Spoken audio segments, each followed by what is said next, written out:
দিদি কেমন দেখাচ্ছে আমায়? এই চেহারাই তো আমি স্বপ্নে দেখেছি। তাহলে কি সব ভুল?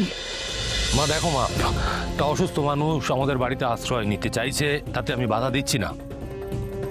আর যা সবের মধ্যে দিয়ে আমরা গেছি সেখানে এই সব কথা মেনে নেওয়ার আগে আমাদের প্রমাণ নেওয়াটা দরকার, জরুরি।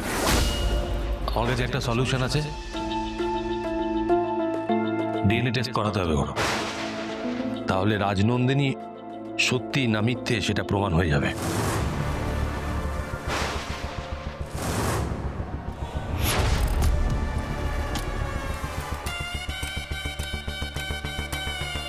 ঠিক কথাই বলেছো তুমি আর্য।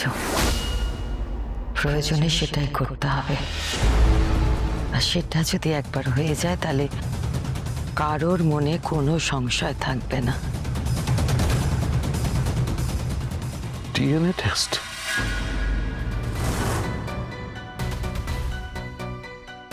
কেন, আপত্তি আছে আপনার? কোনো অসুবিধা আছে কিছু? অপর্ণা, সবকিছু এত সহজভাবে হয় না। জীবনে আমি অনেক অন্যায় করেছি, কিন্তু এখন আমি সবকিছু করতে।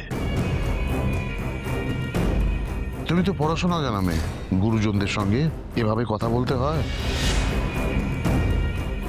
আমি শুধু ভাবছিলাম ডিএনএ টেস্ট মানে তো হসপিটালে যাওয়া। ও যে ব্যাপারটা কিরকম ভাবে নেবে, আসলে অনেকদিন হসপিটালে ছিল না। শুনুন শুনুন অনিকেত বাবু, অপর্ণা তো এমনি এমনি বলছে না। আপনি তো নিজেকে নিজে মৃত বলে ঘোষণা করে দিয়েছিলেন। আপনি যদি এখানে থাকতেন তাহলে বুঝতে পারতেন এই মেয়েটার উপর দিয়ে কি ঝড় গেছে, ও কি কি ফেস করেছে। আপনি তো ছিলেন না, তাহলে আপনি বুঝবেন কি করে। আর ও যে ব্যবহারটা করছে এর থেকে বেশি ভালো ব্যবহার আপনি প্লিজ আশা করবেন না, ওকে? আর সবকিছু যদি ঠিকই থাকে আপনার মতে, তাহলে ডিএনএ টেস্টের কথা শুনে আপনি চমকে গেলেন কেন? ডিএনএ টেস্টে তো কোনো প্রবলেম নেই, সেটা হলে তো সবটা পরিষ্কার হয়ে যাবে। আর এটা স্বাভাবিক, ডিএনএ টেস্টের জন্য হসপিটাল যেতে হবে তো যেতে হবে। আর ফার্দার অপর্ণাকে কিছু বলার আগে একবার নিজের দিকে আঙুল তুলে দেখবেন যে আপনি কতটা সম্মান ডিজার্ভ করেন। আমি এসে গেছি।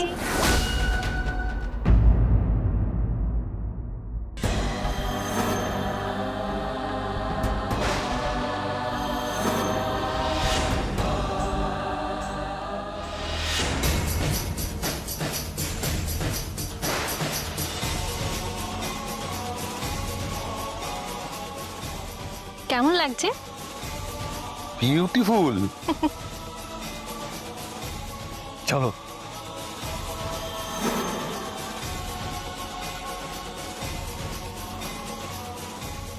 দিদি কেমন দেখাচ্ছে আমায়?